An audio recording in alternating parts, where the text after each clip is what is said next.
성경 66권에는 하나님께서 인간에게 중요한 꼭 인간이 회복할 수 없는, 스스로가 극복할 수 없는 죄 문제를 처음부터 끝까지 말씀하고 있습니다.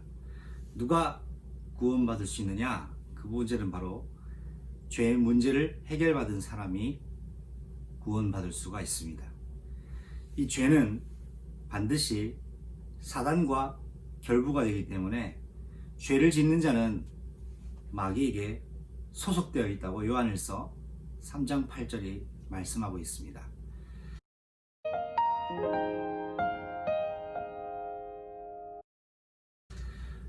인간에게 일어난 최초의 창세기 3장 사건, 에덴 동산에 아담과 하와가 하나님을 떠나게 된 비극적인 사건이 어떻게 시작되었으며 그 원인과 이유는 무엇인가를 아는 것은 오늘날을 살아가는 하나님의 언약 백성들에게 꼭 필요한 내용이 아닐 수가 없습니다. 하나님은 태초에 모든 우주 만물을 창조하시고 우주 만물과 지구를 창조하신 목적은 바로 인간을 위하여 모든 환경을 조성하셨습니다.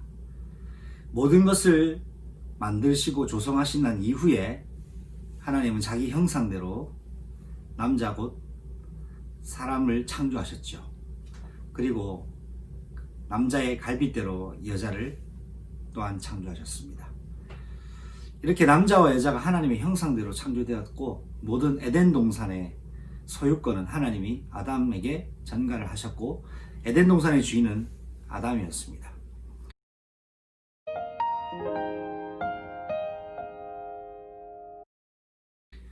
그러던 어느 날 아담은 하나님께로부터 전달받았던 언약을 기억하고 또 그의 아내가 되었던 하와에게 동산 중앙에 있는 생명나무와 선악을 알게 하는 나무에 관한 이야기를 항상 했을 것으로 추측합니다.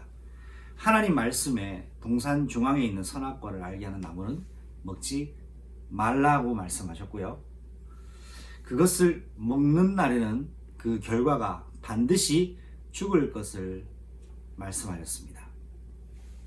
사건이 일어나기 전에, 일이 일어나기 전에 하나님은 미리 말씀으로 인간이 죄와 저주에 빠지지 않는 미리 예방책을 미리 주신 것이죠.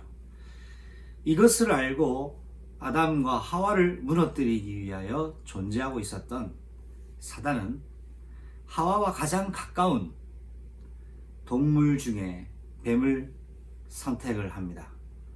그래서 이 사단은 자신의 정체를 숨기고 뱀 속에 들어가 아담과 하와에게 하나님 말씀으로 접근을 하여서 거짓말을 하게 되는 창세기 3장 사건의 시작이 바로 그 내용이죠.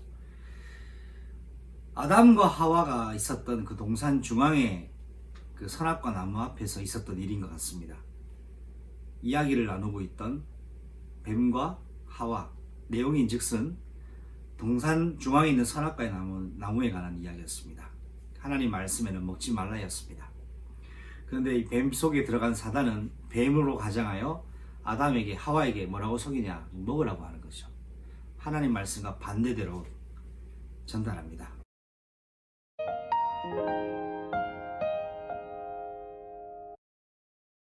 왜냐? 그래야 인간이 영원한 저주 재앙을 받기 때문입니다. 사단이 저주받았기 때문에 인간도 저주받기를 사단은 원하는 것입니다. 그래서 아담 하와가 하나님을 떠나는 그 방법이 바로 하나님 말씀을 듣지 않는 것입니다.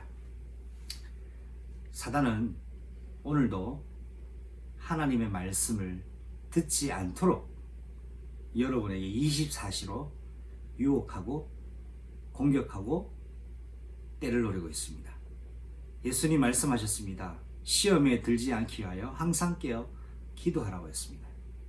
여러분, 하나님의 말씀을 듣지 못하게 하는 사단의 공격을 오늘 완전히 원천봉쇄하는 말씀 듣는 영적 예배로 오늘 하루를 새롭게 출발하기를 예수님의 이름으로 권면드립니다.